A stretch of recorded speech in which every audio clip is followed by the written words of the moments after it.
ጤና ይስጥልን ክቡራትና ክቡራን ተመልካቾቻችን በእያላችሁበት እንደምንሰነበታችሁ። ይህ የህይወት ገጾች ዝግጅታችን ነው።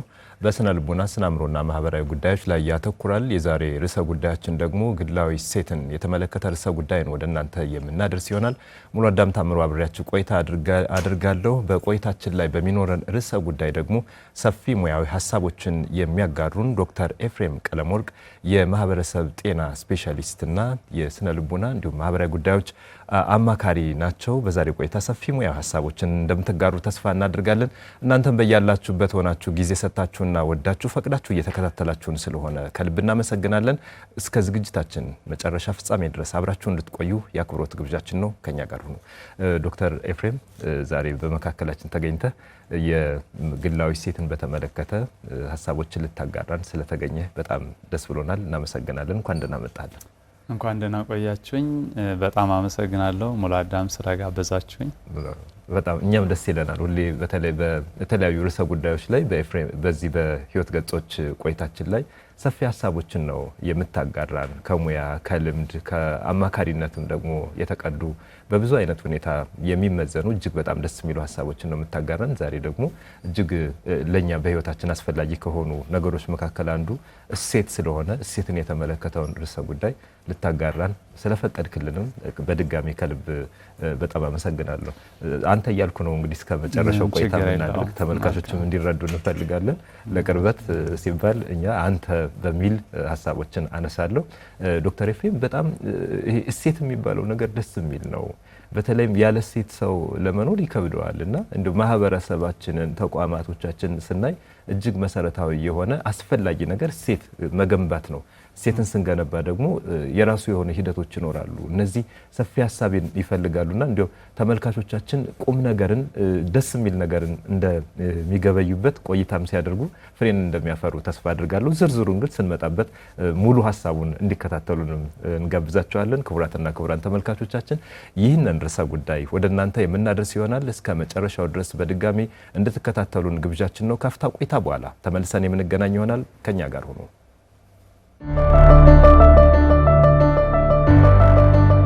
የህይወት ገጾች በስነ ልቦናና አእምሮ ጤና ባለሙያዎች የተዘጋጀ ወደ እናንተ የሚደርስ ሳምንታዊ ቴሌቪዥን ፕሮግራም በስነ ልቦና አእምሮ ጤናና ማህበራዊ ጉዳዮች ላይ ባተኮሩ ዝግጅቶቹ ከእናንተ ጋር ይቆያል። ከፍተኛ ልምድ ያካበቱ ምሁራን ሙያዊ ትንታኔ የሚሰጡበትና ልምዳቸውን የሚያካፍሉበት የህይወት ገጾች ምርትና አገልግሎቱን በማስተዋወቅ በአጋርነት ከኛ ጋር ይስሩ። በፕሮግራማችን ታተርፋላችሁ። ከኛ ጋር ስለሆናችሁ እናመሰግናለን። የህይወት ገጾች ቅዳሜ ከረፋዱ 4 ሰዓት እስከ 5 ሰዓት በቀጥታ ስርጭት፣ በድጋሚ ሐሙስ ከቀኑ 11 ሰዓት እስከ 12 ሰዓት ወደ እናንተ ይደርሳል። የሻምቦ ብሮድካስቲንግ እና ሚዲያ ፕሮዳክሽን ከአማራ ሚዲያ ኮርፖሬሽን ጋር በመተባበር የህይወት ገጾች ተመልሰን ተገናኝተናል። ክቡራትና ክቡራን ተመልካቾቻችን በእያላችሁበት የህይወት ገጾች ዝግጅታችን ነው ወደ እናንተ እያደረስን የሚገኘው። ጊዜ ሰጣችሁ ወዳችሁና ፈቅዳችሁ እየተከታተላችሁን ስለሆነ ከልብ እናመሰግናለን። ግላዊ እሴትን የተመለከተ ደግሞ የዛሬ ቆይታችን ወደ እናንተ የሚደርስ ሀሳብ ነው። በቆይታችን ሰፊ ሙያ ሀሳቦችን የሚያጋሩን ዶክተር ኤፍሬም ቀለመወርቅ የማህበረሰብ ጤና ስፔሻሊስትና የስነ ልቦና ማህበራዊ ጉዳዮች አማካሪ ናቸው። አብራችሁ ነው። ዶክተር በተለይም ያጎደልኩት ነገር ካለም ራስክን እንድታስተዋውቁ ጋብዛለሁ። በዛው መልካም። ያጎደልከው ነገር የለም። ስሜ ኤፍሬም ቀለመወርቅ ነው። ሐኪም የማህበረሰብ ጤና ስፔሻሊስት ነኝ። እንዲሁም ማህበራዊ ጉዳዮች ላይ እሰራለሁ። ናዳን የልቀት ማዕከል የሚባል ተቋም አለ። እዛ ነው የምሰራው። ስለዚህ ናዳን ኢኒሺዬቲቭን በጣም ደግሞ አጉድዬ ነበር ማለት ነው። አሁን የጎደለውን ነው የሞላው። በጣም አመሰግናለሁ። ስለ እሴት ስለሆነ ዛሬ የምናወራ ስለ እሴት ተወርቶ ብቻ ሳይሆን ተኖሮም የማያልቅ ነው። በማውራታችን ብቻ አይደለም። ህይወት መኖርን ይፈልጋል። ነገር ግን ለመኖር ከሚያስፈልጉን ነገሮች መካከል አንድ እሴት ስለሆነ እሴት ምንድነው? ግላዊ እሴት ወይም ግለሰባዊ እሴት ስንል ምን ማለት ነው የሚለውን እንደው ብታነሳልን በጣም ደስ ይለኛል። መልካም ሙሉ አዳም፣ በጣም ጥልቅ ርዕሰ ጉዳይ ነው ዛሬ ያነሳ ነው። በእርግጥ ተመልካቾቻችንም ዘንድ በጋራ የምናስብበት የምንወያይበት ወደ እሳቤ የሚከተን ሁላችንም ደግሞ የሚያነሳሳን ነገር በጋራ አንድ ላይ እናስባለን ብዬ አስባለሁኝ። እሴት ሰፊ ነገር ነው።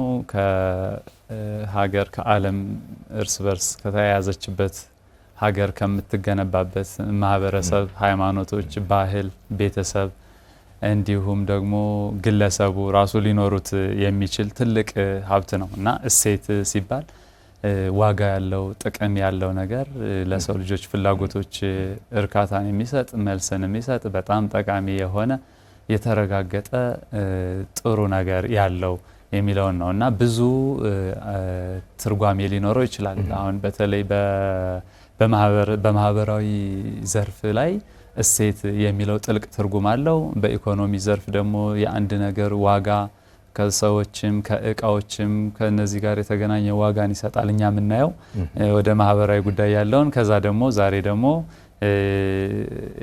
ግላዊ የሆነውን ይሆናል ማለት ነው። እሴት እንደ ሀገር ሊኖር ይችላል። እንደ ባህላዊ እሴቶች ሊኖሩ ይችላሉ። ሃይማኖታዊ እሴቶች ይኖራሉ። የቤተሰብ እሴት፣ ተቋማት እሴት ይኖራቸዋል። አሁን እኛ ደግሞ የግለሰብ ወይም ደግሞ የአንድ ሰው በግል ሊኖሩት ስለሚችሉ እሴቶች እነዛ ምንድናቸው የሚለውን ምናልባት አጥበበን ልናይ እንችላለን። ይሄም ቢሆን በጣም ጥልቅና ሰፊ ነገር ነው።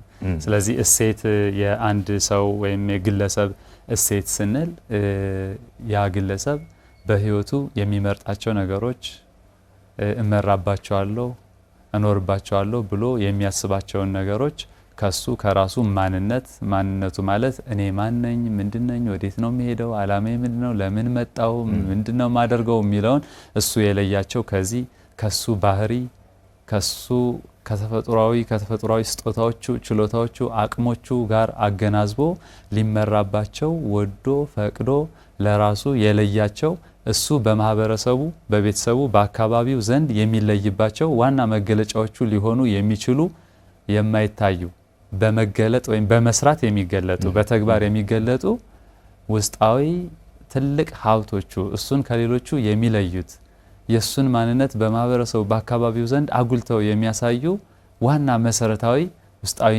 ሀብቶች ናቸው ማለት ነው። እነዚህ እሴቶች የሚባሉት ማለት ነው። ደስ ይላል። ደስ የሚሉ ሀሳቦችን ያነሳው በተለይ እሴት ዶክተር አንተም ስታነሳልን በህይወታችን ሁሉ መመሪያ የሚሆኑ ናቸው። መመሪያ የሚሆኑ አቅጣጫን የሚጠቁሙ ምንጓዝበትን ነገር በተስተካከለ መንገድ እንድንራመድ የሚያግዙን በተጨማሪነት ደግሞ የምናምናቸው ውስጣችን ላይ የምናምናቸው ውጫችን ላይ የምንተገብራቸው ናቸው። ይሄ አሁን እምነት ሲባል ሰው ስለራሱ የሚያምነው ነገር ይኖራል። እኔ እንደዚህ አይነኝ ብሊፍ የሚባለው ማለት ብሊፍ ብለን የምንጠራው በተጨማሪነት ስለ ሌሎች ሰዎች ያለው እምነት አለ። እኔ ስለ ዶክተር ኤፍሬም ያለኝ እምነት አለ። በኢትዮጵያዊ የአኗኗር ዘይቤ ውስጥ ሰው እንኳ ሄዶ ከገበያ የዛሬ ሳምንት አመጣልሻለሁ ብሎ ተማምኖ ግብይትን ይፈጽማል። ይሄ እምነት ነው፣ እሴት ነው በራሱ። አይ የዛሬ ስለጎደለብኝ እባክሽን ይመጣል እኔ እኮ ደንበኛ ነኝ ብለው ሰዎች በግብይት ስርዓት እንኳ እምነት አላቸው። ይሄ እሴት ነው። በተጨማሪነት ደግሞ አንድ ግለሰብ ዓለምን የሚያይበት እምነት አለ። ዓለምን ወርልድ ቪው የሆነ ዓለምን የሚረዳበት ያንን መረዳቱን ከግለሰብ ጀምሮ በጓደኞቹ በቅርብ ካሉ ከቤተሰቦቹ ጀምሮ ወደ ዓለም የሚስፋፋበት መንገድ አንዱ እሴት ብለን የምንጠራው ነው። ስለዚህ ስለ ነገሮች ያለን እምነት እዚህ ጋር አንድ እንደ እሴት የሚቆጠር ሲሆን በህይወታችን ውስጥ ሁሉ መመሪያ ሆኖ የሚያገለግለን ነው። እንዲያውም ተቋማት ጋር ስንሄድ እሴቶች አሉ፣ የተቋም እሴቶች አሉ። አሁን ዛሬ የምናወራው ስለ ግለሰባዊ እሴት ስለሆነ እነዛ ተቋማዊ እሴቶች ግን መሰረታቸው በተቋም ውስጥ የሚኖሩ ግለሰቦች እንደ ግለሰብ የሚወጧቸው ናቸው። ስለዚህ ትልቅ አድማስ ያለው ጽንሰ ሀሳብ ነው። ይሄ ከሆነ ሁሌም ማዳበር አለብን ማለት ነው። መሰረት ያስፈልገዋል። በጣም ጥሩ። ጠቅላላ አድርገን ካየነው አሁን አንድ ማህበረሰብ እንደ ማህበረሰብ እንዲኖር የሚያስችለው ዋናውና ትልቁ ነገር እሴት ነው። አንድን ማህበረሰብ ከሌላው ማህበረሰብ የሚለየው ያ ማህበረሰብ ደግሞ ዘላቂ በውጣ ወረዶች አልፎ አንድ ሆኖ ተሳስሮ እንዲሄድ የሚያደርጉት ነገሮች እነዛ ማህበረሰባዊ እሴቶች ናቸው፣ ባህላዊ እሴቶቹ ናቸው እና እነዛ ጥልቅ ነገሮች ናቸው። ተቋምም አንድን ተቋም ውጤታማ ሊያደርገው የሚችል ከሌሎቹ የሚለየው ደንበኞቹ እምነት እንዲጥሉበት የሚያደርግ ደንበኞቹ እንዲያውቁት የሚያደርጉ የማይታዩ ይሄ ፊዚካል ወይም ደግሞ ይሄ የሚታይ ቁሳዊ የሆኑ ነገር ያልሆኑ ግን መሰረት ሆነው ያንን ቁሳዊ ነገር የሚያቆሙ መሰረቶቹ እነዚህ እሴቶች ናቸው ለተቋማት ማለት ነው። ልክ እንደዛው ደግሞ ግለሰብንም አንድን ግለሰብ እሱ በህይወቱ ውስጥ በሚኖረው በእለት ከእለት ድርጊቱ በሚያደርገው በባህሪው የሚገለጥበት በተግባሮቹ የሚገለጥበት ባታያዩ ከሰዎች ጋር ባለው ግንኙነት በውጣውረዶቹ አሁን እንዳልከው በማህበራዊ መስተጋብሩ በትምህርት ይሁን በግብይት ይሁን በትዳር ውስጥ በቤተሰብ ውስጥ ይሁን የሚያደርጋቸው ምልልሶች በሙሉ የሚቃኙበት ወይም ቲዩን የሚደረጉበት የሚቃኙበት እሱ ስለሌሎች ያለው ማመለካከት እሱ በሚሄድበት አቅጣጫ ሁሉ እንዴት መሆን እንዴት መተግበር እንዴት መወሰን እንዳለበት ውሳኔዎችን መስጠት እንዳለበት ሁሉ የሚመራው ውስጣዊ ኮምፓስ ምንድነው ኮምፓስ አቅጣጫ ጠቋሚ ውስጣዊ የሆነ አቅጣጫ ጠቋሚ ማለት ነው እና ያ ደግሞ ሌሎች ሰዎች በሱ በዙሪያ ያሉ ቤተሰቦቹም ይሁን ጓደኞቹ ወይም ሌላው ሰው ያንን ሰው ማን እንደሆነ እንዲለዩ የሚያስችል ትልቅ ነገር ነው ማለት ነው ስለዚህ አንድ ሰው ሌሎች ሰዎች እሱ ማን እንደሆነ እንዲያውቁ ከፈለገ እሱ ውስጥ ያንን እሴት መገንባት ነው የሚጠበቅበት ማለት ነው ያ እሴት ነው ሰዎችን ከሌሎች ሰዎች የሚለያቸው እሱ እኮ ገሌ እኮ እንዲህ ነው ዲገሌ እኮ እንዲህ ነው እሱ እኮ እንዲህ አያደርግም እሱ እኮ እንደዚህ ነው ተብሎ እንዲለይ የሚያደርጉት እነዛ እሴቶች ናቸው ማለት ነውና አጠቃላይ ህይወታችንን የሚመሩት መመሪያዎች በጣም ደስ የሚል አገላለጽ ነው የገለጽክልን ዶክተር እዚህ ጋር አብሬ ግን እንዲያው እንድናየው የሚያስፈልገው እሴት ይሄን ያህል በተለያዩ አድማሳት በተለያዩ እንቅስቃሴ የዕለት ተዕለት ህይወታችንም የግል ሰብዕናችን ጠባያችን ውስጥም ዋጋ ካለው በተግባርም ለመተግበር ኃይልን የሚሰጠን ነገሮችን እንድናመዛዝን እንድናስተውል መጥፎና ጥሩውን ሁሉ እንድንለይ የሚያግዘን ከሆነ መሰረቶች ይኖሩታል እሴት አስፈላጊ ነው ካል መሰረት አለው ለግላዊ እሴት መሰረቶች የሆኑት ምንድናቸው እንግዲህ አንድ ግለሰብ እሴቶች ቢኖሩት በጣም ይመከራል አለው አብዛኛው ሰው ለይቶ ላያቃቸው ይችላል እሴቶቹን ግን ለይተው እሴቶቻቸውን ገንብተው አውቀው የሚመሩ ሰዎች በምድራችን በጣም ጥቂት ሰዎች ናቸው እኛ ሀገር ደግሞ በጣም ውስን እንደሆኑ ብዙ ሰዎች ይናገራሉ ጥናቶችም ይወጣሉ ቢኖር መሰረታዊ ነገር ነው እና ከምንድነው እነዚህን እሴቶች ምናመጣቸው መሰረቶቻችን ምንድናቸው እሴቶቻችንስ ለመቅረጽ የሚለውን ነገር ስናይ እንግዲህ እነዚህ እሴቶች መሰረቶቻችን አንደኛ አስተዳደጋችን ቤተሰብ ያደግንበት ቤተሰቦቻችን የኛን የሚቀርጹበት መንገድ ስናድግ ያየናቸው ነገሮች ስናድግ እናቶቻችን አባቶቻችን ጎረቤቶቻችን ማህበረሰቡ ሲያደርጋቸው የምናያቸው ነገሮች በእኛ ውስጥ ያ ነገር ልክ እንደሆነ ልክ እንዳልሆነ ጥሩ እንደሆነ ጥሩ እንዳልሆነ የሚገባው የማይገባ እንደሆነ የሚጠቅም የማይጠቅም እንደሆነ እንደዚህ እንድንገነዘብ እንድንይዝ ያደርገናል ማለት ነው ይሄ በጣም ትልቅ መሰረት ነው አስተዳደጋችን አንደኛው መሰረት ነው ማለት ነው አንድ ሌላ ቦታ ያደገ ሰውና የተለየ ቦታ ያደገ ሰው ሁለቱ ስለ አንድ ነገር ያላቸው ምልከታ የተለየ ነው የሚሆነው ማለት ውስጣቸው ያለው እሴት ተለያይቷል ማለት ነው አስተዳደግ ቤተሰብ ለነዚህ እሴቶች መሰረት ሊሆን ይችላል ሁለተኛ የማህበረሰቡ ወግ ባህል በጣም ትልቅ የሆነ የእሴቶቻችን መሰረት ነው በነገራችን ላይ እሴት የሚባለው ብዙ ጊዜ ጥቅም የሚሰጥና ይሄ እንደ ስነ ምግባር ጥሩ የሆነ ጥሩ ያልሆነ የሚባል የለውም በአብዛኛው በጣም ልክ የሆነ መመሪያ ነገር ነው ያ ነገር ምን ጊዜም ቢሆን ጥሩ የሆነ ሆኖ የሚደረግ ነው ማለት ነው በማህበረሰብ ዘንድ ስለዚህ ከማህበረሰብ ወግ ባህል ያፈነገጠ ሊሆን አይችልም እሴቶች ከማህበረሰቡ ወግ ባህል የሚቀዱ ነገሮች ናቸው ማለት ነው መሰረቶቻችን ያደግንበት ወይም የምንኖርበት ማህበረሰብ እዚህ ከሆነን እዚህ ሌላ ቦታ ከሄድን የዛ ማህበረሰብ ከዛም ከቀየርን የዛ የምንቀይርበት ማህበረሰብ ወግ ባህል እሴት ያከበሩ መሆን ስለሚገባቸው ከነዛ የሚቀዱ ናቸው ማለት ነው የነዚህ እሴቶች መሰረቶች ሌላኛው ሃይማኖት ነው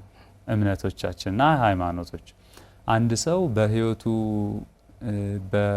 በተረጋገጠ መልኩ በሙሉ እርግጠኝነት ሊተገብራቸው ከሚችሉ ተግባራት አንዱ በሃይማኖቱ የተቀበላቸውን ነገሮች ነው እና ያ ግለሰብ ሃይማኖቱ የትኛውም አይነት እምነት ይሁን የሚከተለው ሃይማኖት የሚሰጡት መመሪያዎች አሉ በየሃይማኖቱ ያሉት ሊከተላቸው የሚገቡ መመሪያዎች አሉ የተሰጡት መመሪያዎች እነዛ መመሪያዎች የሚያምንበት ስለሆነ በእሴቱ ውስጥ መካተት ይጠበቅባቸዋል ማለት ነው። ስለዚህ ለእሴቱ በጣም ጥልቅ መሰረቶች ናቸው ማለት ነው። ከሃይማኖቶቻችን ወይም ከምናምነው ከእምነቶቻችን ይመነጫሉ። እምነቶችና ሃይማኖቶች ለግለሰብ እሴት ጥልቅ መሰረቶች ናቸው። ከዛ ጋር የተገናኙ እሴቶች ሰውየውም ያግለሰብም ለመተግበር ወጥ ሆኖ ለመቀጠል በጣም የሚኮራባቸው የሚረካባቸው ነው የሚሆነው። ሌላኛው ትምህርት ነው። ትምህርት ሲባል ይሄ መደበኛ የሆነውን ትምህርት ብቻ አይደለም። ሰው ከህይወት ከውጣ ውረድ ከኑሮ ከልጅነት ጀምሮ ይማራል። ከዛ ደግሞ ከትምህርት ቤት ደግሞ ይማራል። በእነዚህ ሂደት ከተማራቸው ትምህርቶች አስተሳሰቡ፣ እምነቱ ለዓለም ለሌላው ሰው በዙሪያው ላለው ነገር ለሁኔታዎች ያለው ምልከታ በሙሉ ይቀረጻል ማለት ነው። ስለዚህ ትልቅ መሰረት ነው ትምህርት። ትልቅ እሴቶቻችንን የምንቀርጽበት መሰረት ነው። ሌላኛው እና ትልቁ ነገር የህይወት ተሞክሮና ልምድ ነው።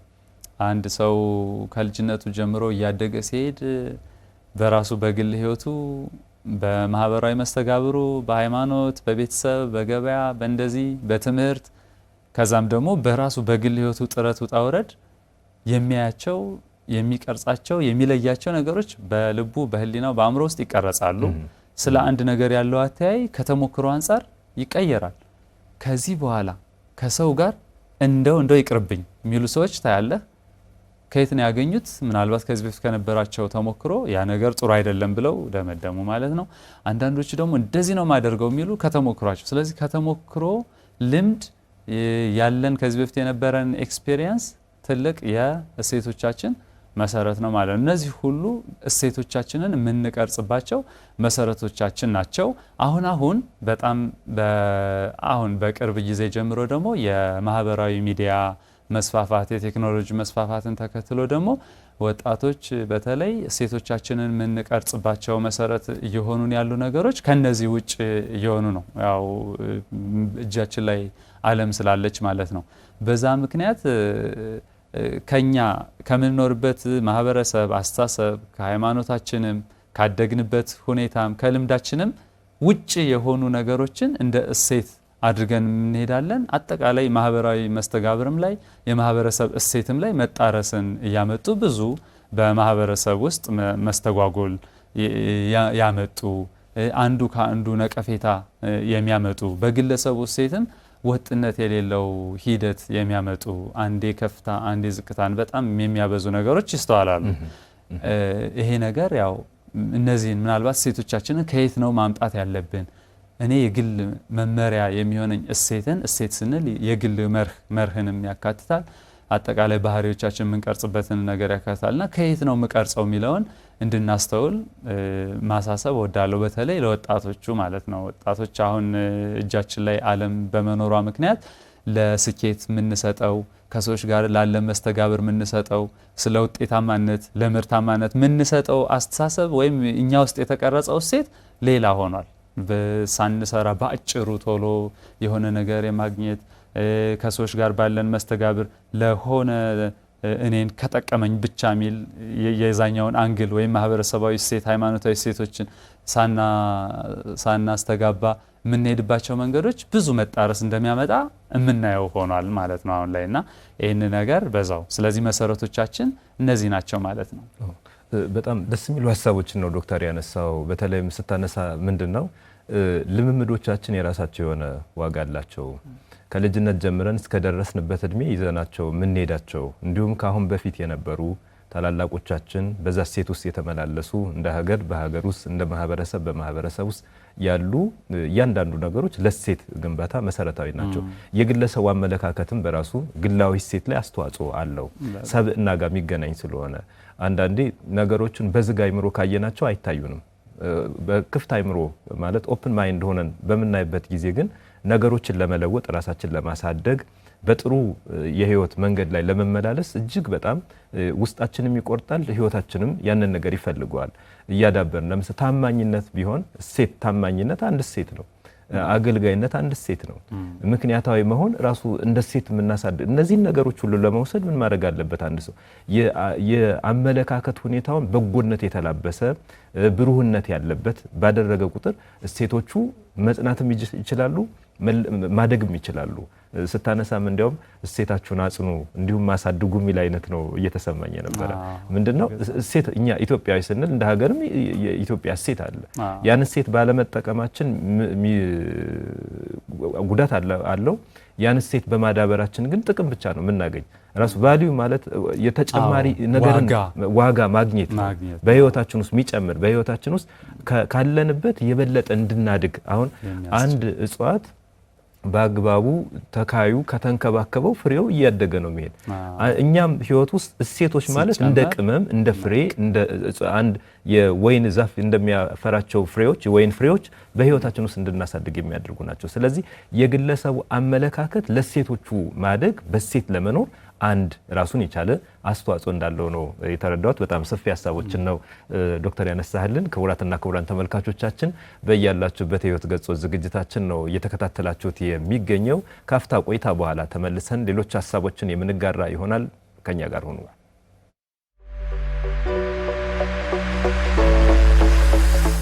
የህይወት ገጾች በስነ ልቦናና አእምሮ ጤና ባለሙያዎች የተዘጋጀ ወደ እናንተ የሚደርስ ሳምንታዊ ቴሌቪዥን ፕሮግራም በስነ ልቦና አእምሮ ጤናና ማህበራዊ ጉዳዮች ላይ ባተኮሩ ዝግጅቶቹ ከእናንተ ጋር ይቆያል። ከፍተኛ ልምድ ያካበቱ ምሁራን ሙያዊ ትንታኔ የሚሰጡበትና ልምዳቸውን የሚያካፍሉበት የህይወት ገጾች ምርትና አገልግሎቱን በማስተዋወቅ በአጋርነት ከኛ ጋር ይስሩ። በፕሮግራማችን ታተርፋላችሁ። ከኛ ጋር ስለሆናችሁ እናመሰግናለን። የህይወት ገጾች ቅዳሜ ከረፋዱ 4 ሰዓት እስከ 5 ሰዓት በቀጥታ ስርጭት፣ በድጋሚ ሐሙስ ከቀኑ 11 ሰዓት እስከ 12 ሰዓት ወደ እናንተ ይደርሳል። የሻምበል ብሮድካስቲንግ እና ሚዲያ ፕሮዳክሽን ከአማራ ሚዲያ ኮርፖሬሽን ጋር በመተባበር የህይወት ገጾች። ክቡራትና ክቡራን ተመልሰን ተገናኝተናል። በያላችሁበት የህይወት ገጾች ዝግጅታችን ነው ወደ እናንተ እያደረስን የሚገኘው። ግለሰባዊ እሴት ደግሞ የዛሬ ርዕሰ ጉዳያችን ነው። በርዕሰ ጉዳያችን ላይ ሀሳቦችን ለማጋራት እንዲመቻችሁ 058 320 8128 የስልክ መስመራችን ነው። በተለይም ይህ ግለሰባዊ ወይም ግላዊ እሴት እስከምን ድረስ ነው ጥቅሙ፣ ለምን ይጠቅመናል የሚለውን ማጋራት ይቻላል። ስለዚህ በያላችሁበት ሆናችሁ 058 3209299 የስልክ መስመራችን ነው። ሌላ ስልክ ነው ማስተዋወቅ የቻልኩት። ስለዚህ ሀሳቦቻችሁን ማጋራት ትችላላችሁ። ከኛ ጋር እንድትሆኑ አሁንም ግብዣችን ነው። ከኛ ጋር ሆኑ። ዶክተር ስናነሳ እንደነበረው በተለይም ይህ የግለሰባዊ ወይም ግላዊ እሴት ብለን የምንጠራው ከግለሰቡ ህይወት ጋር የተቆራኘ ብቻ ሳይሆን ከማህበራዊ እያንዳንዱ ስሪታችንም ጋር የተዛመደ ስለሆነ ሰው ራሱ በፍጥረትነቱ ማህበራዊ ፍጡር ነው ካልን ከራሱ ተነስቶ ሌሎች ጋር የሚገናኝ መሆኑ ይታወቃል። ይህ ከሆነ ደግሞ ግለሰባዊ እሴት መገለጫዎቹ ምንድናቸው? ግለሰባዊ እሴት አድጓል፣ ግለሰባዊ እንደዚህ ነው፣ የግለሰቡ እሴት እንዲህ ነው፣ እሴቱ ራሱ ግላዊ ብለን የምንጠራው ይሄ ነው ካልን መገለጫዎቹ ምን ሊሆኑ ይችላሉ? መልካም። በዚሁ በጣም ብናቀው መልካም የሆነ ነገር ምንድነው? እሴት እኛ ራሳችን ነን የምንቀርጸው፣ ለራሳችን የምንሰጠው እኛ ነን። ነፃነቱ የኛ ነው። ማንኛውም ሰው ራሱ ነው፣ ያ ግለሰብ ነው ያንን ነገር የመቅረጽ ነፃነት አለው። ቀደም እንዳነሳ ነው ከየት እሴቶቹን ሊቀርጽ ይችላል? እሱ ከሚወዳቸው ከየትኞቹም ነገሮች፣ ከአስተዳደግ፣ ከቤተሰብ፣ ከትምህርት ቤት፣ ከሃይማኖት እንደዚህ ይቀርጻል። በዛ ሂደት ውስጥ ግን እሱ ነው ወሳኙ እነዛን ነገሮች። ስለዚህ በውስጡ ያስቀመጣቸው ጠሊቅ መመሪያዎች፣ የማይደራደርባቸው ነገሮች፣ ምንም አይነት ሁኔታ ቢሆን እነዛን ነገሮች አምኖባቸው የሚቀጥልባቸው፣ በነዛ ነገሮች ምክንያት እሱ ወስኖ ባደረጋቸው ምክንያት የሚመጣበትን የትኛውንም ነገር ለመቀበል ዝግጁ የሆነ ጥሩም ሆነ መጥፎ ውጤቱ ምንም ይሁን ምን እንደዛ የሆነ የሚሆንባቸው መርሆች ናቸው ማለት ነው እነዚህ እሴቶች። ስለዚህ እነዚህ እሴቶች እንዴት ነው የሚገለጡት? አንድ ግለሰብ አጠቃላይ እሴት መታወቅ የሚችለው በተግባር ነው። አንድን ሰው አይተን እሴት ያለው ሰው ይሁን በመርህ የሚኖር ሰው ይሁን አይሁን እሴት ያለበት ህይወት ይኑረው አይኑረው ልናውቀው አንችልም። ታዲያ በምንድን ነው የምናውቀው? በተግባር ሲኖር ነው። በተግባር ሲኖር ወይም የሚገለጡት በተግባር ነው። ስለዚህ እንዴት ሊገለጡ ይችላሉ? አንደኛ በባህሪ መልክ ይገለጣሉ። በባህሪ መልክ አንድ ግለሰብ በእለት ከእለት ህይወቱ በሚያደርጋቸው የትኞቹም ክንውኖች በማህበራዊ ህይወቱ ከትዳሩ ከልጆቹ ከትምህርቱ ወጣትም ከጓደኞቹ ጋር እንደዚህ በሚያደርጋቸው እለታዊ መስተጋብሮች ከሰዎች ጋር የሚመላለሳቸው ምልልሶች በአንደበቱ የሚናገራቸው ንግግሮች ምን አይነት ናቸው? እሴት ያለው ሰው ምን አይነት ንግግር ነው የሚናገረው? ሰዎች ስለ ክፉ ነገር ስለተናገሩት ምን አይነት መልስ ይመልሳል?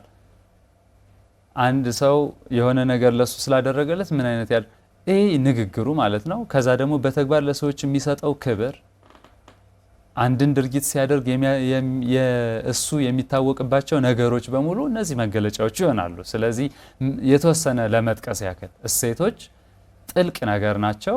እነዛን ነገሮች ለመፈጸም የምንሄድባቸው ደግሞ መመሪያዎች ወይም መርሆች ልናበጅ እንችላለን። የግለሰብ መርሆች አንድ ሰው ሐቀኝነትን መገለጫው ሊያደርግ ይችላል።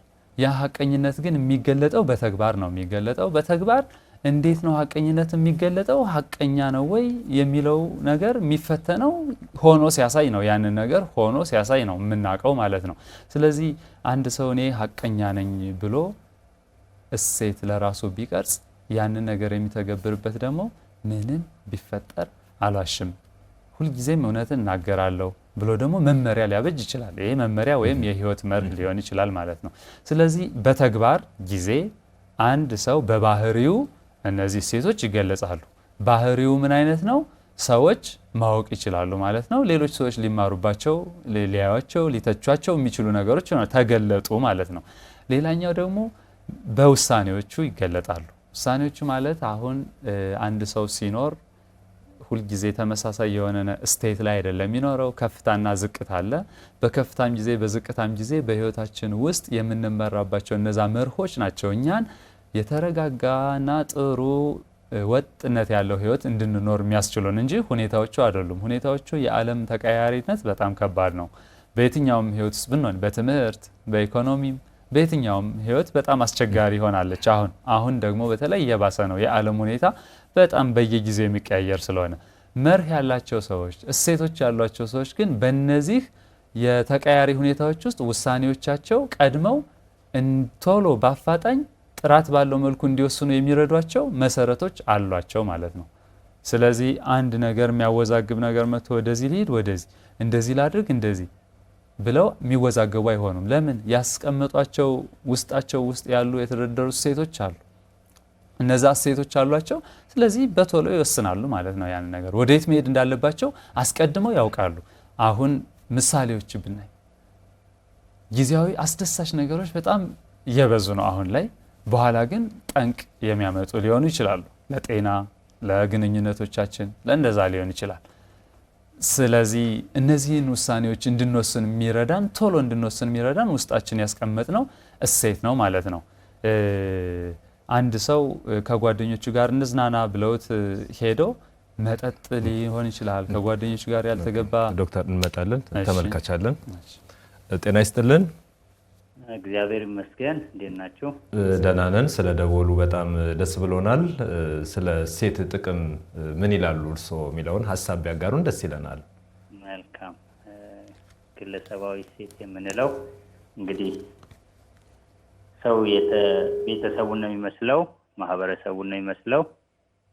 ሶስተኛ ደረጃ ደግሞ የትምህርቱን የስኪል ደረጃ ነው የሚገልጸው ማለት ነው። እኔ በአሚኮ ከምወደው ትልቁ ነገር የህይወት ገጾች ቅዳሜ በናፍቆት የምጠብቀው ፕሮግራም ነው። ዛሬ አግኝቼ ስለገባው ደስ ብሎኛል። እናመሰግናለን። እሴት የምንለው ነገር በኦሮምኛ ሰፉ ይባላል። ሰፉ ማለት አንድ ሰው የሀገርን ህግ ሲያከብር፣ የቤተሰብን ህግ ሲያከብር፣ ምንድነው የግል ባህሪ አሁን ዶክተር ቀለመወርቅ ኤፍሬም ሲያብራሩ እንደሰማው ሰው በህይወቱ ላይ ሲኖር ሻይን አውት የሚያደርገው የግል ባህሪ ነው። አንዳንድ ጊዜ አይነክ የሚባሉ ባህሪዎች አሉ። እስቲ ንካኝና አሳይሃለሁ። ይሄ ግለሰባዊ ሴት ምንድነው? በትምህርት ሊታረቅ ይችላል፣ በህግ ሊታረቅ ይችላል፣ በእውቀት ደረጃ ወይንም ደግሞ ሰዎች በሚሰጡን ምክር ሊታረቅ ይችላል። ምን አለ እኔ አንድ ነገር ገጠመኝ ላስት ይር እና በዛ ፍርድ ቤት ቀረብኩኝና ምስክርነት ስሰጥ እንባን የቀደመኝ። ዳኛዋ ምንድን ያለችው አቶ ታምራት ራስዎን አረጋጉና ተናገሩ አለች። ምስክርነቴን ሰጥቼ ከጨረስኩ በኋላ በቃ የአቶ ታምራት ምስክርነት በቂ ነው፣ ምክንያቱም አንድ ሰው ውስጡ ተች ካልተደረገ ይሄንን ያህል ምስክርነት ሊሰጥ አይችልም ማለት። ምክንያቱም በዛ ጊዜ በተፈጠረው ነገር ላይ በቦታው ነበርኩኝ። ባደኩበትም ማህበረሰብ ለእውነት እንደመኖር ስፔሻሊ በገዳ ስርዓት ላይ ምን አለ ሰፉ የምንለው አይነኬ የምንላቸው በማድረግና ባለማድረግ ውስጥ የሚገኙ በማህበረሰብ ውስጥ እውቅና የተሰጣቸው እሴቶች አሉ ማለት ነው። ለምሳሌ የሰውን ሀቅ ያለ አግባብ አለመብላት፣ ሰውን ባልነበርክበት ቦታ ላይ ሲያደርግ አይቻለሁ። አንዳንድ ሰው ከሰው ጉቦ ገንዘብ ይቀበልና ምን ያደርጋል? ይዋሽና ወይ መጽሐፍ ቅዱስ ሊሆን ይችላል ወይ ቁርአን ሊሆን ይችላል ይይዝና ግጥም አድርጎ በዛው ላይ ይመሰክራል ማለት ነው። ስለዚህ ፍርዴን ያጣመመ ማለት ነው። ሰው እንደ አንድ ኢትዮጵያዊ እንደ አንድ በገዳ ስርዓት እንደሚኖር ወጣት ምንድነው የማደርገው? ሁሉ ጊዜ እሴትን ማስቀጠል። አሁን እኛ ኢትዮጵያውያን ተጋብተናል፣ ተዋልደናል። የተለያዩ ስርዓቶች አለ። የቤተ ክርስቲያን ስርዓት አለ፣ የመስጊድ ስርዓት አለ፣ የወንጌል ስርዓት አለ። ግን እኚህን የተማርናቸውን ህይወቶች እንኖርባቸዋለን ወይ ነው? ምክንያቱም ካልኖርንባቸው ኮኢንሲደንስ አላቸው። ይሄ በኦሮምኛ ምን ይባላል? ሰፉ ጨብሴራ ይባላል። ምክንያቱም የገዳን ስርዓት ባለመኖሩ የሚመጣበት ኮንሲኩዌንስ አለ ማለት ነው። በህይወቱ ላይ እንቅፋት ጉፉ ይገጥመዋል ማለት ነው። ስኬት ልታጣ ትችላለህ። በህብረተሰቡ ዘንድ እሱ ውሸታም ነው፣ እሱ ጉበኛ ነው ትባላለህ። ምክንያቱም የምታደርገውን ነገር ስትኖር አንደኛ ከሰማይ በላይ ከምንኖርበት ከምድር በላይ ፈጣሪ አለ። ከምድር በታች ደግሞ ይህንን አገር የሚያስተዳድር ህገ መንግስት አለ። በሶስተኛ ደረጃ ደግሞ ቄሶች ሊሆኑ ይችላሉ፣ ፓስተሮች ሊሆኑ ይችላሉ። ቅድም እንዳልኩ በገዳ ስርዓት እንደሚኖር የገዳ ስርዓቱ ይፈቅድልኛል ወይ? ለምሳሌ የኔ ያልሆነውን ነገር ወደ ኪሴ ባስገባና አንድ ሰው ገንዘብ ድንገት ከኪሱ ይወድቃል፣ እኔ ከኋላው ነኝ፣ አንስቼ ኪሴ ከተትኩት። ያ ሰው ገንዘብ ጠፍቶብኛል ብሎ ሰውን ሲጠይቅ ልቦና ያውቀዋል። ነገር ግን ያ ሰውም ተስፋ ቆርጦ ይሄዳል። እኔ ግን ልቦና ያወቀ ወደ ኪሴ ወደ ጎተራዬ ወስደው በቀላቀለው ምን ይሆናል ማለት ነው? የኔንም ጭምር ይዞ ይጠፋል ማለት ነው። ሰፉ ማለት ይሄ ግለሰባዊ እሴት ማለት ለአካባቢው ክብር መስጠት፣ ለምንኖርበት እምነት ታማኝ መሆን ማለት ነው። ስለዚህ እሴት የምናስቀጥለው ነገር ልንኖርበት የሚጠበቅ ነገር ነው። በአካባቢው ሰው ተቀባይነት እናገኛለን። እንዲሁም ደግሞ ባለን እምነት ቤት ውስጥም አድናቆት እናተርፋለን ማለት ነው። በጣም እናመሰግናለን። ሰፊ ሀሳብ ነው ያጋሩን። እናመሰግኖታለን። ቀሪ ሀሳቦችን ይከታተሉን። እሺ፣ እኔም አመሰግናለሁ ዶክተር ኤፍሬም ቀለመወርቅ በጣም ቴንኪው። እናመሰግናለን። ፓወርፉል እናመሰግናለን። ተመልካቻችን ሰፊ ሀሳብ ነው እንግዲህ ያጋሩን። በጣም ሰፊ ሀሳቦችን ነው ያነሱልን። ደስ የሚሉ ሀሳቦች ናቸውና ዶክተር የነበርክበት ሀሳብ በተለይም መገለጫዎች ምንድን ናቸው? መገለጫዎችን እያነሳ ነበር። አድማጫችንም እንዳሉት አንድ ሰው ምን አሉ ከዛ ከማህበረሰቡ ሁኔታ አንጻር ያልተገቡ ነገሮች እንዴ እሱ እኮ ሌባ ነው፣ እሱ እኮ አጭበርባሪ ነው፣ እሱ እኮ እንዲህ ነው ይባላል እያሉን ነበር። ምን ማለት ነው? ተገለጠ ማለት ነው። እሴት ማለት በተግባር የሚገለጥ ነገር ነው። ከነዛ መገለጫዎች አንዱ እንዳልነው በባህሪ ነው የሚገለጥ። ያ ባህሪ እሱ እንደዚህ ነው፣ ውሸታም ነው፣ እንደዚህ ነው ሲያደርግ ነው ማለት ነው። ያ ነገር በቃሉ አልገኝ ሲል እንደዚህ ሲል እንደዛ ይገኛል። ሌላኛው አንስተን የነበረው ምንድነው? በውሳኔዎቹ ነው። በውሳኔዎቹ አንድ ሰው ይገለጣል ማለት ነው። በውጣ ወረዶች፣ በሂደት በኑሮ ውስጥ በሚያጋጥሙት የትኞቹም ውሳኔዎች እንዲወስን የሚያደርጉት ነገሮች ውስጡ የተቀመጡ መሰረቶች ናቸው፣ እነዛ እሴቶች ማለት ነው። ቅድም አንስተን የነበረው ምሳሌ አለ። ወጣቶች አሁን ላይ በየዕለቱ በሚያደርጓቸው ነገሮች ታላላቆችም ሊሆን ይችላል አንድ ነገር እናድርግ ብለው ወስደዋቸው ወጣቶች በመጠጥ ቤት ሊሆን ከሌላ ከጸብ የቡድን ሊሆን ይችላል እንደዚህ ሊሆን ይችላል ሊዳርጋቸው የሚችል ነገር ሊገቡ ይችላሉ። አንድን ሰው ያ ነገር ውስጥ እንዲገባና እንዳይገባ ሊያደርግ የሚችል ቶሎ ውሳኔ እንዲሰጥ የሚያስችለው በውስጡ ያለው እሴት ነው። ስለዛ ነገር ግንዛቤ የሌለው አስቦበትም ማያውቅ ውስጡ የተቀመጠ እሴት መሰረት የሌለው ሰው ወደ አንዱ ሊሄድ ይችላል። ጥሩም ይሁን መጥፎ ሊያደርገው ይችላል። ውስጡ ያሴት ያለ ግን ሲጀመር እገሌ ኮሽ አይለንም ይባላል። ገና ሆኖ ሳይመጣ ተገልጧል። እገሌ እንዲህ አይነት ነገር ውስጥ አይገባም ይባላል። እንዴ እሱ እኮ እንደዚህ አይነት ነገር አይመቸውም፣ እሱ እኮ እንደዚህ ይሻይልም፣ ተገለጠ ማለት ነው። ኦልሬዲ በተግባሩ ያን ነገር እንደዛ ከዛ በፊት ደጋግሞ ሲያደርገው ሰዎች አውቀው ይጠነቀቁለታል ማለት ነው።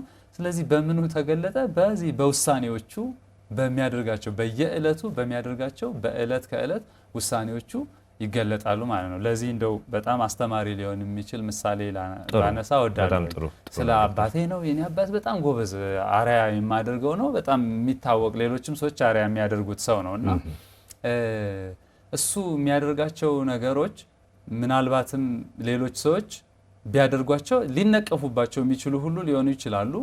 እሱ ግን እነዛን ነገሮች ከድሮ ጀምሮ ስለሚያደርግና ስለተለመደ እሱ እኮ ችግር የለውም ይሄ ነገር እሱ እንደዚህ አታውቁትም እንዴ ተብለው እሱ ሳይናገር ሌሎች ሰዎች የሚመሰክሩላት ናቸው። ለምሳሌ በስራ በጣም የማይደራደር ነው።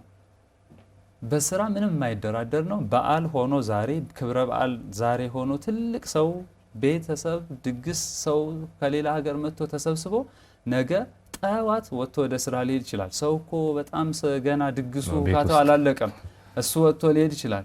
ሌሎች ሰዎች ሌላ ሰው ቢያደርገው ንቀት ነው እንዴ እኛን እንደዚህ ነው እንደዚህ ሊሉት የሚችሉ ይሆናል። የሱ ኦልሬዲ ታውቆለት ቁጭ ካለ ነው ለምንድን ነው ቁጭ ያለው የሚባለው? ያ ማለት ተገለጠበት ማለት ነው በዛ ነገር። ስለዚህ መገለጫ የነዚህ የእሴቶቻችን መገለጫዎች እኛ በድርጊቶቻችን የምናደርጋቸው ናቸው። አንድ ሰው ሀቀኛ ነው፣ እሱ እኮ አገልጋይ ነው፣ እሱ እኮ ትሁት ነው፣ እሱ እኮ ስለ ሰዎች ክብር አለው። ተመልካቻለን እንመለሳለን። ጤና ይስጥልን። ጤና ይስጥልን። ስለ እሴት ጥቅም እያወራን ነውና ስለ ግለሰባዊ እሴት አንድ ግለሰብ በእሴት መኖሩ ምን አይነት ጥቅሞች ይኖሩታል የሚለውን እያየን ስለሆነ ከሐሳባችን ጋር ከርዕሰ ጉዳያችን ጋር የሚነሱ የሚያጋሩን ሐሳብ እንዲሁም የሚጠይቁት ሐሳብ ካለ መቀጠል ይችላሉ። ያው ፕሮግራሙ ደስታላኝ ለማድረግ ዶክተርን ያው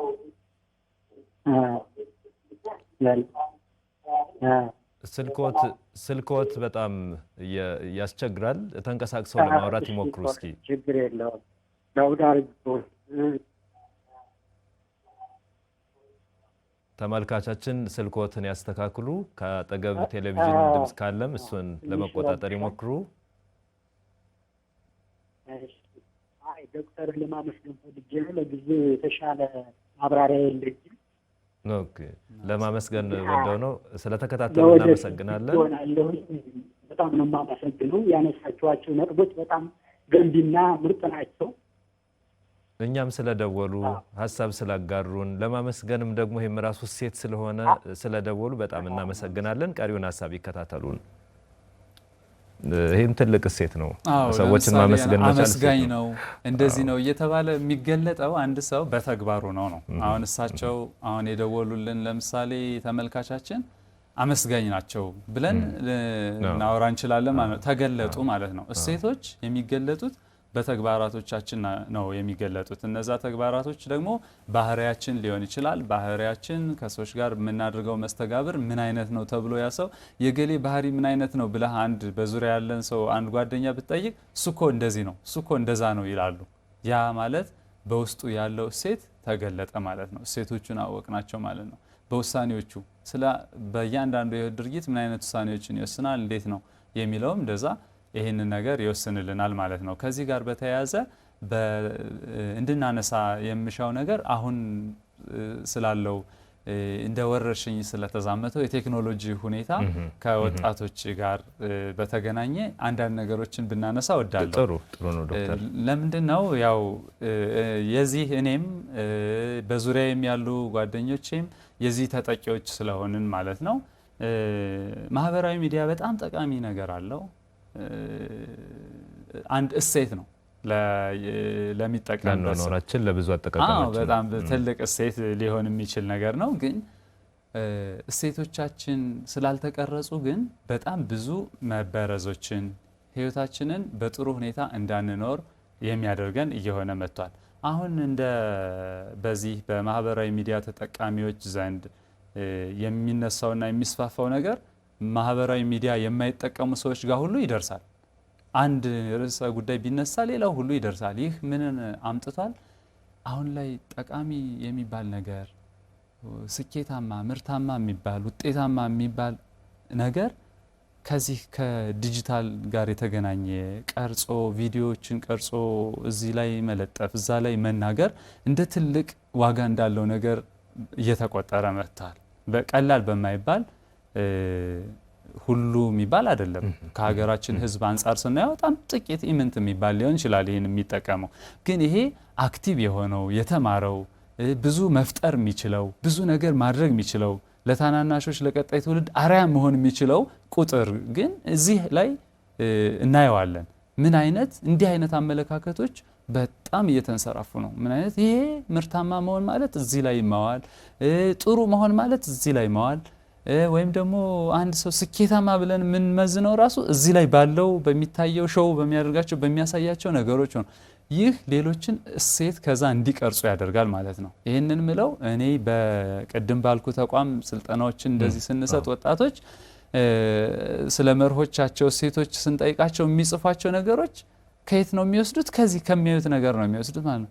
እንዴት እንደዚህ ያልከ ገሌ እኮ እንዲህ ነው ብለው የሚጠቅሱት አንድ ወጣት እሱም ደግሞ ከሆነ ወይ ከሌላ ዓለም ከእንደዚህ ከሶሻል ሚዲያ ኢንፍሉዌንሰሮች ያዩዋቸውን ነገሮች እንደ ህይወት መርህ አድርገው ይቀበላሉ። ያ ደግሞ አለባብሰው ቢያርሱ እንደሚባለው የሚያዛልቅ ነገር አይሆንምና እዚህ ላይ ማስተዋል ይጠይቃል።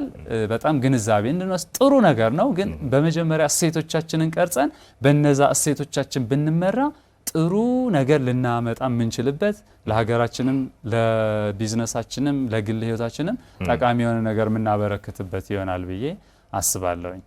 ጥሩ ነው ዶክተር ያነሳው። በተለይ እዚህ ጋር ምንድነው ላነሳ የወደድኩት አንዳንዴ ማህበራዊ ሚዲያ ጋርም ስለተነሳ አንድ ሰው ማምረት፣ መስራት፣ ማስተዋል፣ ማጥናት፣ መመርመር ብዙ ነገሮችን በህይወቱ መለወጥ የሚገባ ሆኖ እያለ ካጠቃቀም ክፍተት የተነሳ ግን የራሱን ቪዲዮ የ5 ደቂቃ ቪዲዮ ቀርጾ ጭኖ 5 ሰዓት ራሱን ሲያይ ቢቆይ ይሄ ሰው እየተጎዳ ነው። ራሱን ፎቶውን ለጥፎ እዛ ስንት ሰዎች ተመለከቱ፣ ኮሜንት አረጉኝ ወይ አላረጉኝ እያለ ቀኑን በሙሉ እዛ አንድ ሰው ማህበራዊ ሚዲያ ገጾች ላይ ቢውል ህይወቱን የመራበት እሴት እንደ እሴትም ልንቆጥረው አንችልም። እንዲያውም ከእሴት ያፈነገጡ ናቸው እነዚህ። ምክንያቱም እሴቶች በራሱ ከምን ጋር የተገናኙ ናቸው? ከሞራላዊ ግብረገባዊ ስነ ምግባራዊ ነገሮች ጋር የተዛመዱ እንጂ የተነጠሉ አይደሉም።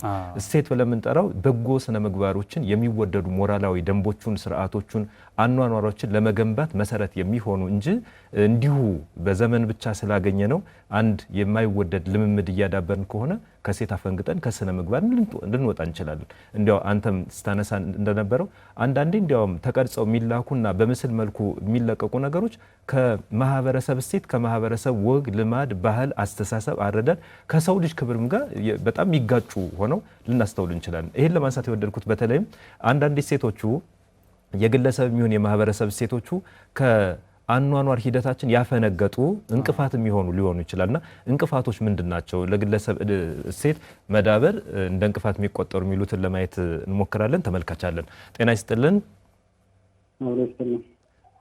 ስለ እሴት ጥቅም እያወራን ነውና እንዲያው ሴቶች ምን ያህል ጥቅም አላቸው በህይወታችን ውስጥ በግላዊ ህይወታችን ውስጥ እንዲሁም ሌላ ተጨማሪም የራሳቸው አስተዋጽኦ ስለሚኖር ሊያነሷቸው የሚችሉ ሀሳቦችን ሊያጋሩን ይችላሉ። መቀጠል ይችላሉ።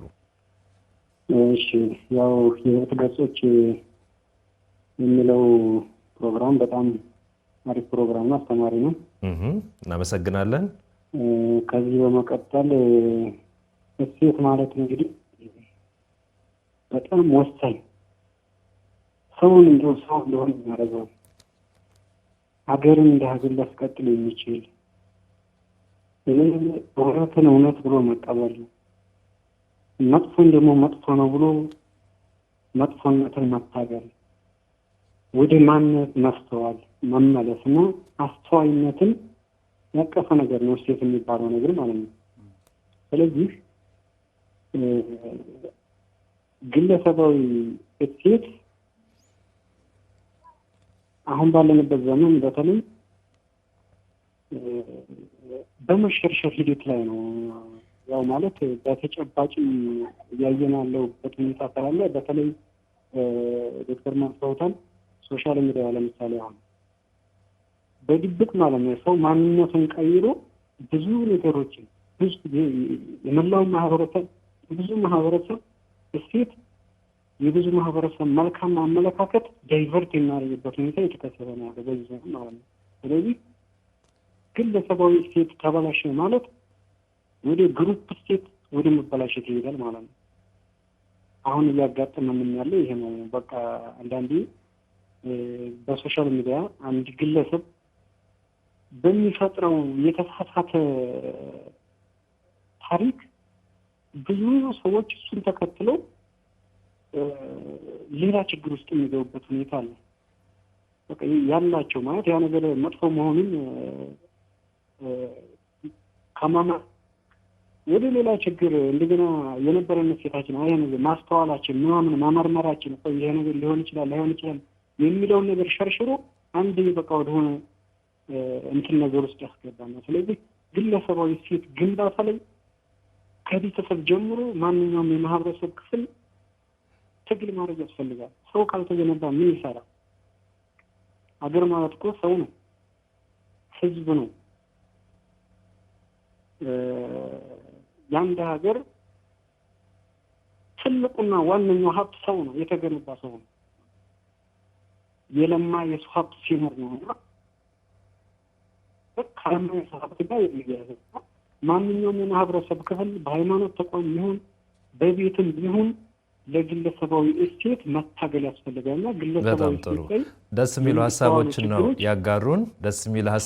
ነው ያጋሩን። እያንዳንዱ ማህበረሰብ እያንዳንዱ ግለሰብ ለእሴት መዳበር አስተዋጽኦ ሊኖረው ይገባል የሚል ነው። ስላጋሩን ሀሳብ በጣም እናመሰግኖታለን።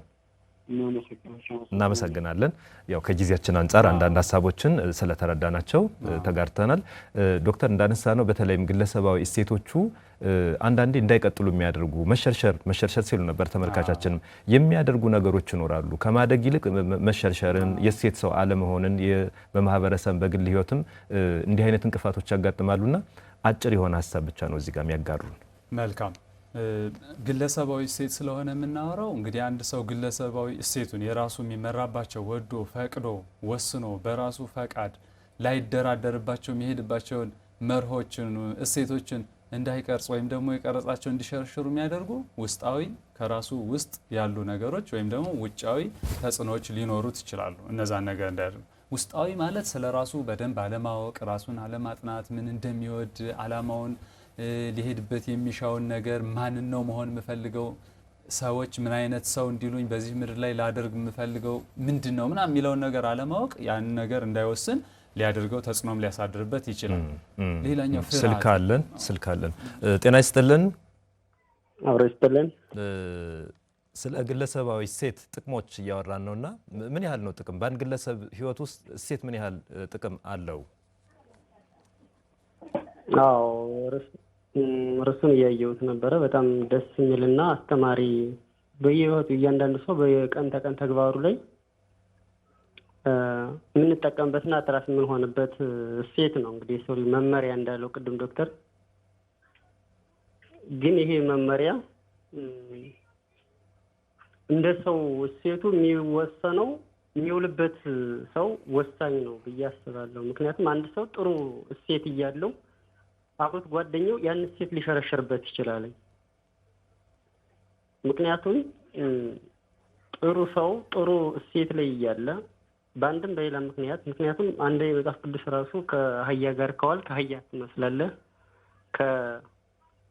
ከፈረስ ጋር ከዋልክ ፈረስ ትመስላለህ እና ሰው ማንነቱን የሚወስነው አብሮት የሚውለው ጓደኛ ነው ብዬ አስባለሁ። እና ብዙ እሴቶች ጥሩ የነበሩ የሚያስቀጥል ጥሩ ሰው ጋር ከዋለ ጥሩ እሴቶችን ይቀጥላሉ ለማለት እና የምንውልበትና ደግሞ ሶሻል ፕላትፎርሙ የምናየው እሱም በምናየው ወደ ህይወታችን ይስተጋባል። ጥሩ የነበረው ያን ህይወት የሚያየው ፕላትፎርሙ መጥፎ ነገር ካየ ያን ጥሩ እሴቱን ይሸረሽረዋል። ስለዚህ ስናይም ፕላትፎርሙን ወይም ዲጂታል ነገሮች ስንመለከት ጥሩዎችን መመልከት አለብን ለማለት ነው። አመሰግናለሁ። እናመሰግናለን። ፕሮግራም አቅራቢዎችን አመሰግናለሁ። እናመሰግናለን። ስላጋሩን ሀሳብ በጣም እናመሰግናለን። ቀሪ ሀሳብን ይጋሩን።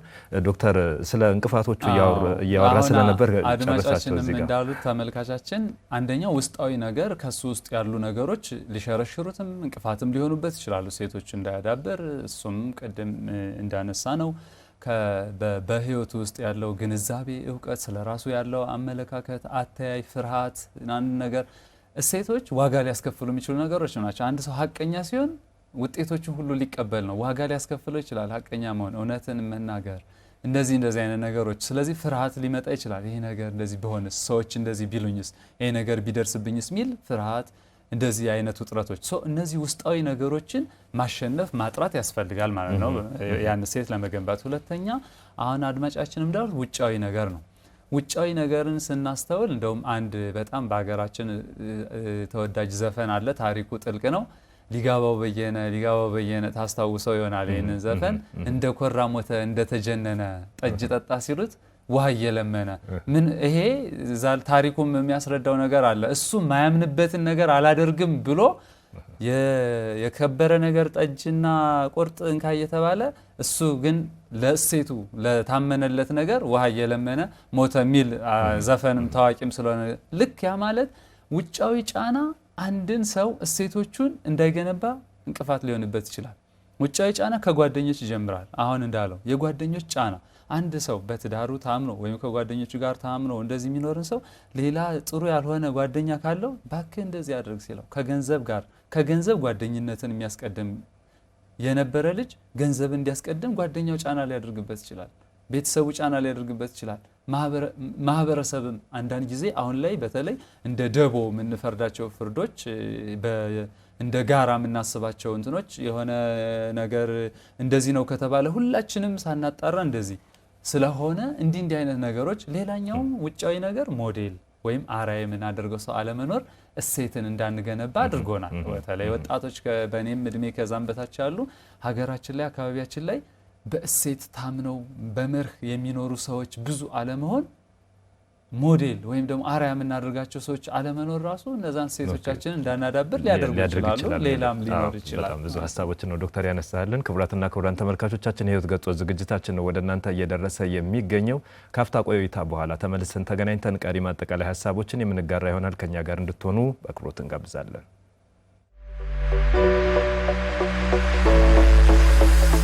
የህይወት ገጾች በስነ ልቦናና አእምሮ ጤና ባለሙያዎች የተዘጋጀ ወደ እናንተ የሚደርስ ሳምንታዊ ቴሌቪዥን ፕሮግራም። በስነ ልቦና አእምሮ ጤናና ማህበራዊ ጉዳዮች ላይ ባተኮሩ ዝግጅቶቹ ከእናንተ ጋር ይቆያል። ከፍተኛ ልምድ ያካበቱ ምሁራን ሙያዊ ትንታኔ የሚሰጡበትና ልምዳቸውን የሚያካፍሉበት የህይወት ገጾች ምርትና አገልግሎቱን በማስተዋወቅ በአጋርነት ከኛ ጋር ይስሩ። በፕሮግራማችን ታተርፋላችሁ። ከኛ ጋር ስለሆናችሁ እናመሰግናለን። የህይወት ገጾች ቅዳሜ ከረፋዱ 4 ሰዓት እስከ 5 ሰዓት በቀጥታ ስርጭት፣ በድጋሚ ሐሙስ ከቀኑ 11 ሰዓት እስከ 12 ሰዓት ወደ እናንተ ይደርሳል። የሻምቦ ብሮድካስቲንግ እና ሚዲያ ፕሮዳክሽን ከአማራ ሚዲያ ኮርፖሬሽን ጋር በመተባበር የህይወት ገጾች ተመልሰን ተገናኝተናል። ክቡራትና ክቡራን ተመልካቾቻችን የህይወት ገጾች ዝግጅታችን እየተከታተላችሁ ስለሆነ ከልብ እናመሰግናለን። ቀሪ የማጠቃላይ ሀሳቦች እንድትጋሩን አሁንም በድጋሚ እንጋብዛለን። ዶክተር ስታነሳለን እንደነበረ በተለያዩ ምክንያቶች የሴት መቃወስ ሊያጋጥም ይችላል። ግለሰብ የሚከተለውን ነገር ከሴት ያፈነገጠ ሊሆን ይችላል። እነዚህ ነገሮች የራሳቸው ጉዳት ቢኖራቸውም ደግሞ ሴታዊ ሰው በሴት መኖር የሚችል ሰው ደግሞ ብዙ ጥቅሞች አሉትና ጥቅሙን በጣም አጠር ባለ ሁኔታ በማጠቃላይ ሀሳብ እንዲያው ከጥቅሙ ተነስተን ማድረግ ከሚገባን ነገር መካከል ጥቂቱን ልታሳየን ትችላለህ? መልካም። አንድ ሰው እሴቶች ያሉት ሰው በእሴቶች የሚመራ መርህ ያለው ሰው በህይወቱ ላይ ምን ጥቅም ያገኛል የሚለውን አድማጮቻችንም ተመልካቾቻችን ብዙ እየዘረዘሩ ነበረ። እሴት ያለው ሰው በህይወቱ ላይ አሁን እሴት ዋጋ ነው ብለናል ቅድም።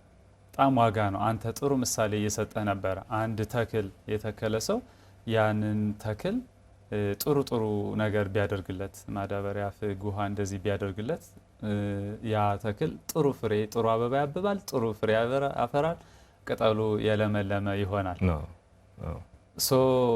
ከዛ በተቃራኒ ደግሞ ሌላ ነገር ቢሆንበት ብለህ አስበው። ስለዚህ እሴቶች ማለት በህይወታችን ላይ እንድናምር፣ እንድንለመልም፣ ፍሬ እንድናፈራ፣ መዓዛችን ያማረ እንዲሆን የሚረዳን ነገር ነው። ይህ የመጀመሪያው በውስጣችን ውስጣዊ ሰላም፣ ውስጣዊ እርካታ፣ ጣዕም ያለው ህይወት፣ የተረጋጋ ህይወት እንዲኖረን ያስችላል። እያንዳንዱ የምናደርገው ነገር ተቅበዝባዥ አንሆንም። ውሳኔያችን የኛ ነው፣ መርጠነው ወስነነው ያደረግነው ነገር ነው። ያ ነገር እኮ ለሰዎች በጣም መጥፎ የሚባል እኮ ሊሆን ይችላል። ለእኛ ግን ያ ሰላም ነው። ለምን? እሴት አለን፣ መርጠን ሆን ብለን ያደረግነው ነገር ነው።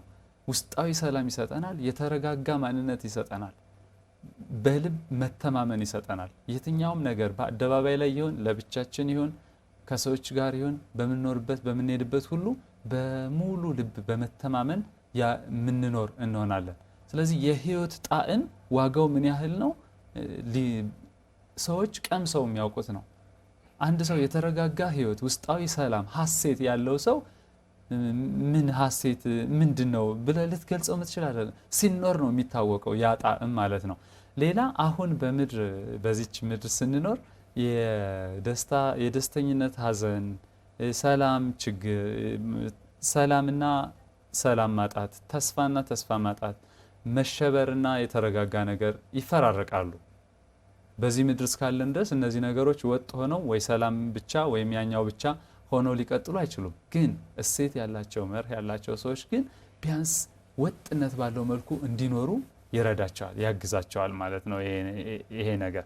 ሌላኛው ውሳኔዎቻችንን እንድንወስን ይረዳናል። ብዙ ውሳኔዎቻችንን ቀጥ ያለ ውሳኔ ፈጥነን ጥራት ያለው ውሳኔ ጥራት ያለው ህይወት እንድንኖር ይረዳናልና ወጣቶች ወይም የምትመለከቱ ሰዎች ብዙዎች እሴቶች ሊኖሩ ይችላሉ። ቅድም ካልናቸው ቀርተን ግን ወስነን ነጥለን ለይተን ይሄኛውን ከዚህ ያስቀድማለሁ ይሄ ከዚህ ይቀድማል ብለን የተወሰኑ እሴቶች ቢኖሩን በህይወታችን ጣዕም ያለው ለሰዎች ሁሉ መዓዛ የሆነ ብርሃን የሆነ ህይወትን እንደምንኖር አምናለሁ። እናመሰግናለን ዶክተር። በጣም ሰፊ ሀሳቦችን ነው ያጋራህን። የሀሳቡ ስፋት ግን ደግሞ ጊዜ ገደበንና እዚህ ጋር ምንጨርስ ይሆናል። በነበረን ቆይታ እጅግ ደስ የሚሉ ሀሳቦችን ስላጋራህን ዶክተር ኤፍሬም ከልብ እናመሰግናለን። በጣም እናመሰግናለን። እኔም በጣም አመሰግናለሁ። ያው ጥልቅ ርዕሰ ጉዳይ ነው። በአጭር ጊዜ እንግዲህ ሁላችንም እንድናስብበት እንድነሳሳ የሚያደርግ እንጂ ይሄ ሰፊ ትንታኔም አይደለም። በህይወት ተሞክሮ ደግሞ እየኖርን ምናቀው በተግባር የምንገልጠው ነው። አመሰግናለሁ። እኛም እናመሰግናለን። ክቡራትና ክቡራን ተመልካቾቻችን በያላችሁበት የህይወት ገጾ ዝግጅታችን ነው ወደ እናንተ ያደረስን። ዶክተር ኤፍሬም ቀለመወርቅ ከኛ ጋር ነበር። ሙሉ አዳም ታምሩ አብሬያችሁ ቆይታ አድርጌያለሁ። የካሜራ ባለሙያዎች፣ የስርጭት ባለሙያዎች፣ ዳይሬክተራችን ይህን ዝግጅት ወደ እናንተ በዚህ ሁኔታ አድርሰዋል። እናንተም በያላችሁበት ጊዜ ሰጥታችሁ ወዳችሁና ፈቅዳችሁ ተከታትላችሁናል። ከልብ እናመሰግናለን። ምቹ ጊዜ ተመኝተናል። ጤና ይስጥልን።